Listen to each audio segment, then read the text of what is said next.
마태복음 15장 21절에서 28절까지 말씀 한 절씩 교독하시겠습니다. 예수께서 거기서 나가사 두로와 시돈 지방으로 들어가시니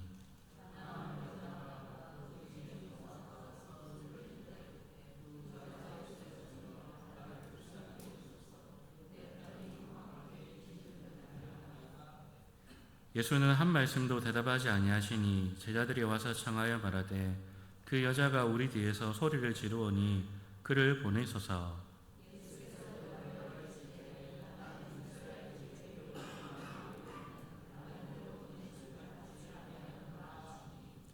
여자가 와서 예수께 절하며 이르되 주여 저를 도우소서.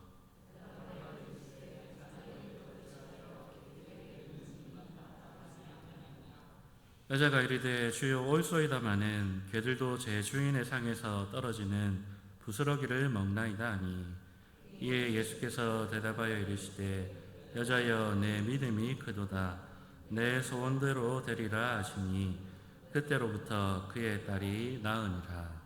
아멘. 예수님의 사역 중심지는 갈릴리 지역이었습니다.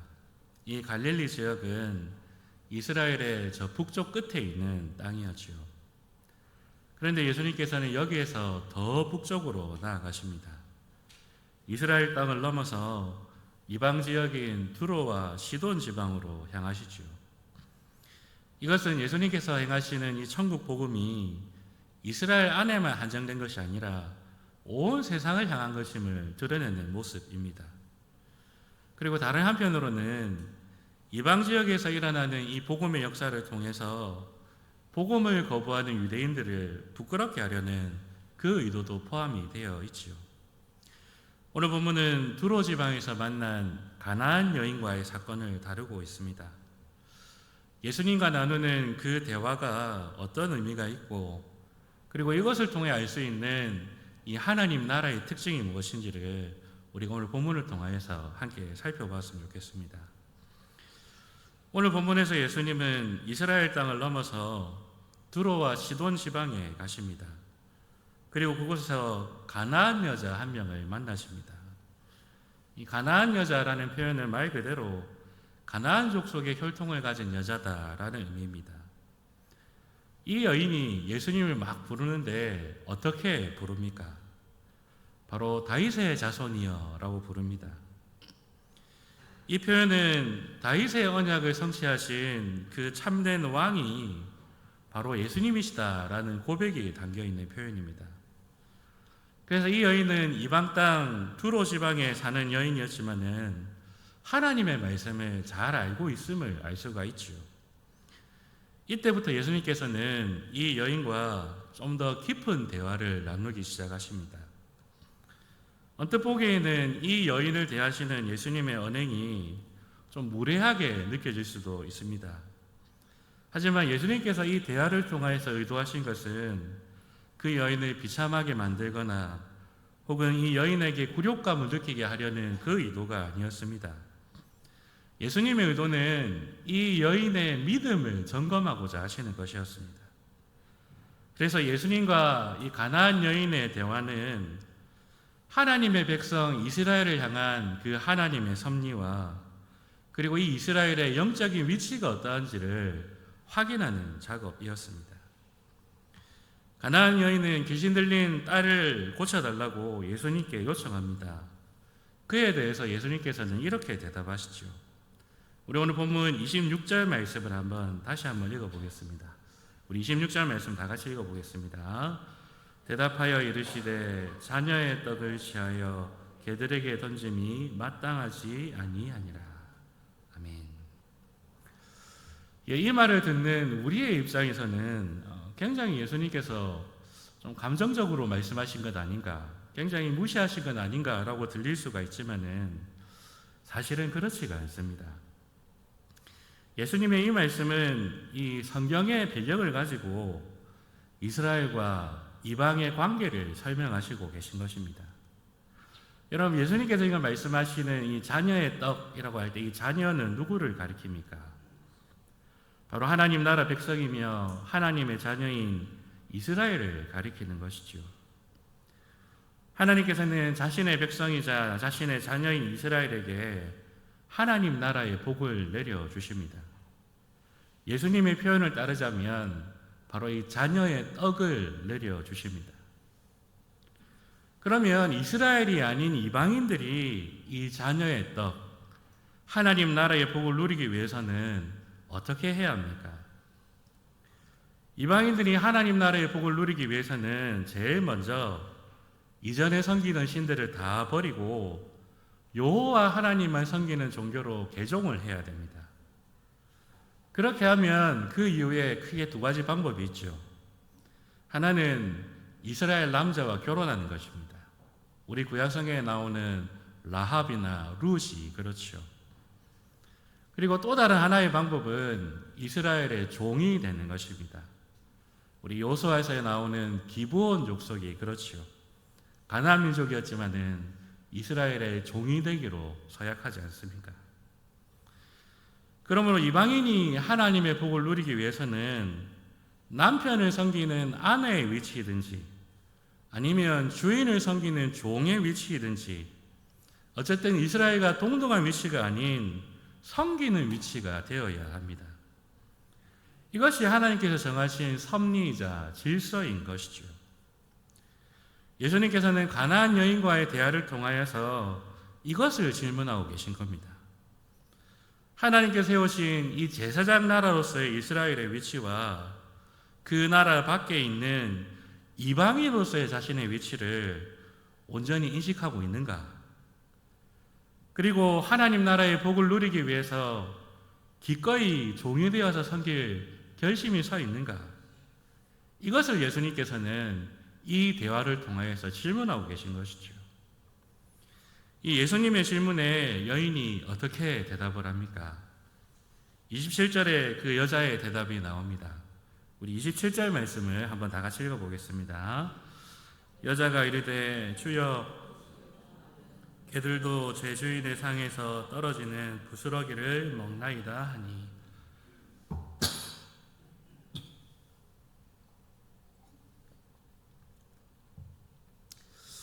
여인의 이 대답은 예수님의 의도를 제대로 이해하고 있는 대답입니다. 예수님, 이스라엘의 위치가 무엇이고 이방인인 나의 위치가 무엇인지 잘 압니다. 저는 하나님의 섭리와 그 질서에 기꺼이 순종하겠습니다. 기꺼이 종이 되겠습니다. 이렇게 다짐하면서 이 여인이 고백하고 있는 것입니다. 이 여인의 온전한 신앙 고백을 들으신 예수님께서는 이렇게 대답하십니다. 여자여, 내 믿음이 크도다. 이 가나안 여인의 믿음이 단순히 당장 딸이 아프니까 그래서 급하니까 순종하는 척 하는 게 아니라는 것이죠.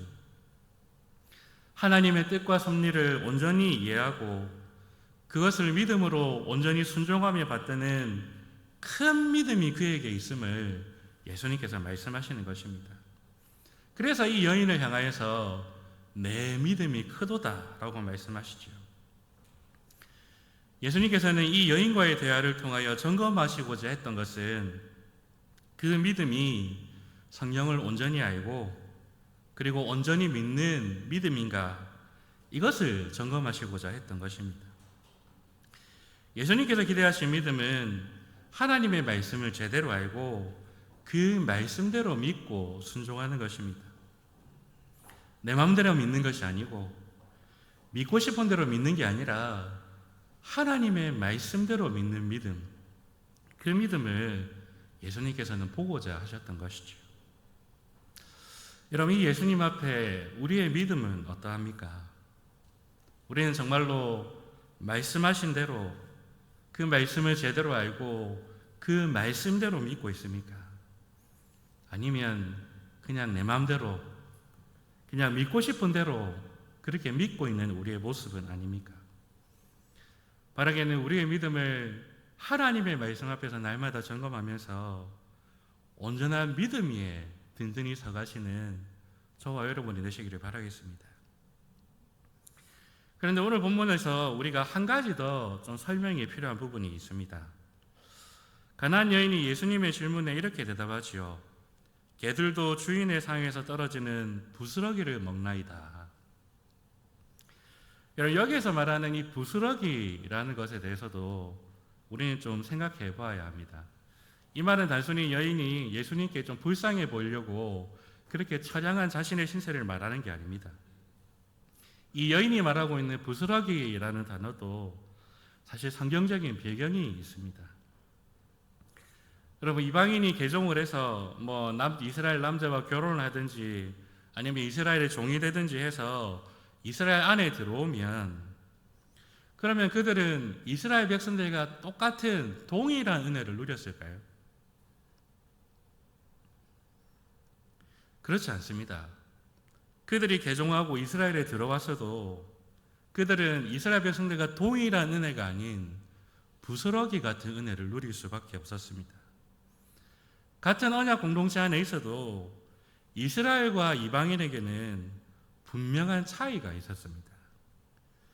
그 차이를 가장 잘 보여주는 장소가 바로 성전이었습니다. 예루살렘 성전에는 예배를 드리는 성소만 있는 것이 아니고 여러 가지 부속 건물들이 함께 건축이 되어 있습니다. 특히 이 성전에는 4가지 뜰이 존재했지요. 이 뜰은 일종의 경계선이었습니다. 이 사람들은 여기까지만 갈 수 있다라는 일종의 표시가 바로 이 뜰이었습니다. 이 성소와 가장 가까이에 있는 뜰은 바로 이 제사장의 뜰이었습니다. 이것은 제물을 태우는 번제단도 있고 제사장이 손을 씻고 또 청소하는 그런 물두멍도 있었습니다. 그래서 제사장은 이 제사장의 뜰에서 왔다 갔다 하며 제사를 섬기고 하나님을 섬겼죠.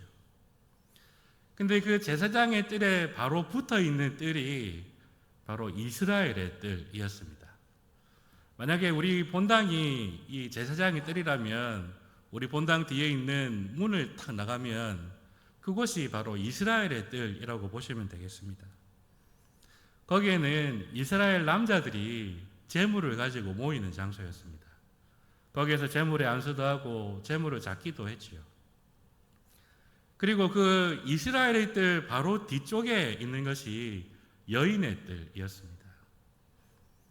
여인들은 자기 손으로 직접 제물을 잡지는 않았지만은 이스라엘의 남자들이 제물을 잡고 그것에 안수하는 그 모습을 바라보면서 그것을 뒤에서 지켜볼 수가 있었습니다. 그래서 이 뒤에서 지켜보는 그 믿음으로 바라보는 그 행위를 통하여서 바로 이 예배의 은혜에 동참할 수 있는 그런 특권이 주어졌죠. 그런데 이 성전의 뜰 중에 제일 멀리 생뚱맞게 떨어져 있는 뜰이 바로 이방인의 뜰입니다. 만약에 이렇게 성소가 이렇게 쭉 있다면 다른 뜰들은 다 이렇게 성소와 연결되어서 뜰이 되어져 있습니다. 근데 이방인의 뜰은 생뚱맞게 이 성소와 뚝 떨어진 이 성소의 오른쪽에 자리되어 있습니다. 그래서 우리 교회로 치면 우리 240 정도 되는 위치에 이 이방인의 뜰이 있었습니다. 이 이방인의 뜰은 이 벽으로 가로막혀 있어서 성소의 예배를 보지도 못하고 그냥 그 사람들은 거기에 머물러서 그냥 예배를 드려야 했습니다. 그래서 그 사람들이 할 수 있는 것은 저 성소의 벽을 바라보면서 하나님께 기도하는 것, 그것이 누릴 수 있는 은혜의 전부였던 것이죠. 만약에 이방인들이 이 이방인의 뜰을 벗어나가지고 나 직접 예배 드릴 거야 하고 성소로 나아가면 어떻게 될까요? 레위인들에 의해서 칼로 죽임을 당했습니다. 그래서 여러분, 이 말 그대로 이 이방인들은 비록 이스라엘 안에 들어왔다 할지라도 이 부스러기 같은 은혜로 살아갈 수밖에 없었던 것이죠. 그래서 이 가나안 여인은 자신의 위치를 주인의 상에서 떨어지는 부스러기를 먹는 모습으로 고백하고 있는 것입니다. 그런 부스러기라도 나는 하나님 나라 복을 누리기 원합니다. 이렇게 결단하며 고백하고 있는 것이죠. 그런데 여러분, 예수님께서 세우신 새로운 성전, 바로 이 예수님의 교회에는 놀라운 변화가 일어납니다.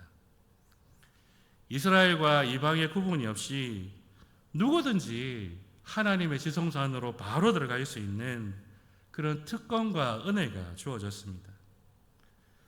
원래라면 이방인의 뜰에서 보이지도 않는 성소를 바라보며 기도하는 것이 이방인인 우리가 할 수 있는 전부였었는데 예수님께서 모든 것을 바꾸어 주셨습니다. 예수님 안에서 모두가 다 왕같은 제사장이 되어서 은혜의 보좌 앞으로 담대히 나아갈 수 있는 그런 특권과 지위를 얻게 된 것이죠. 바로 이 사실에 사도 바울은 감격하면서 편지에 이렇게 기록하고 있습니다. 우리 잘 아는 말씀이시지만 한번 찾아봤으면 좋겠습니다. 우리 갈라디아서 3장입니다. 갈라디아서 3장 28절 말씀 한번 찾아보겠습니다.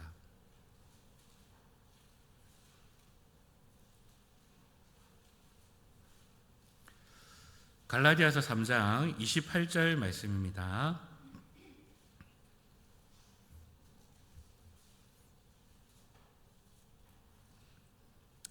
우리 찾았으면 다 같이 읽어보겠습니다. 너희는 유대인이나 헬라인이나 종이나 자유인이나 남자나 여자나 그리스도 예수 안에서 하나이니라. 아멘. 우리가 이렇게 예배의 자리에 나올 수 있는 것, 그리고 은혜의 보좌 앞으로 담대히 나아갈 수 있는 것은 당연한 것이 아닙니다. 바로 예수님께서 베푸신 새 시대의 은혜입니다. 그러므로 여러분, 우리는 예배의 자리에 설 때마다 감사하고 감격해야 합니다. 예수님과 상관없이 살던 우리를 자녀로 불러주시고 더 이상 부스러기가 아닌 자녀의 떡으로 배불리 먹게 하시는 그 은혜를 우리는 맛보고 있습니다. 이것은 원래부터 당연히 주어졌던 것이 아니고 예수님께서 우리에게 특별히 내려주신 은혜입니다. 예수님은 하나님과 우리 사이에 막힌 담만 허무실 뿐만 아니라 바로 이스라엘과 이방인 간에 있었던 그 벽조차도 함께 허물어 주심으로 우리는 그 은혜를 마음껏 기쁨으로 맛볼 수 있는 그러한 하나님의 자녀가 되었습니다. 그래서 여러분, 우리는 예배 가운데 은혜 받기를 소망하는 것이 마땅하지만은 그 이전에 예배의 자리에 서 있는 것 자체가 은혜이며 감사의 제목임을 기억해야 합니다. 우리를 이 자리로 불러주시고 자녀의 떡을 먹게 하신 그 은혜의 깊숙한 보좌 앞으로 나아가게 하신 이 예수님의 은혜를 기억하면서 날마다 감사와 감격함으로 그렇게 예배 자리에 서시는 저와 여러분 되시기를 바라겠습니다. 우리 다시 기도합시다. 하나님 아버지, 감사합니다. 부스러기로 만족해야 할 이방인이었던 우리를 예수님 안에서 새 사람 되게 하시고 자녀의 떡을 먹는 자리에 서게 하시니 감사합니다. 이것이 얼마나 큰 은혜인지 날마다 기억하며 감사하게 하시고 예배 자리에 설 때마다 그 감사 찬송으로 주님 앞에 나아갈 수 있는 우리 모두가 되게 하여 주시옵소서. 우리의 예배를 날마다 그 가능하게 하신 그것이 오직 예수 그리스도의 은혜임을 날마다 기억하며 주님 부르시는 그날까지도 계속해서 감사와 찬송으로 나아가는 우리 모두가 되게 하여 주시옵소서. 우리 주 예수님 이름으로 기도합니다.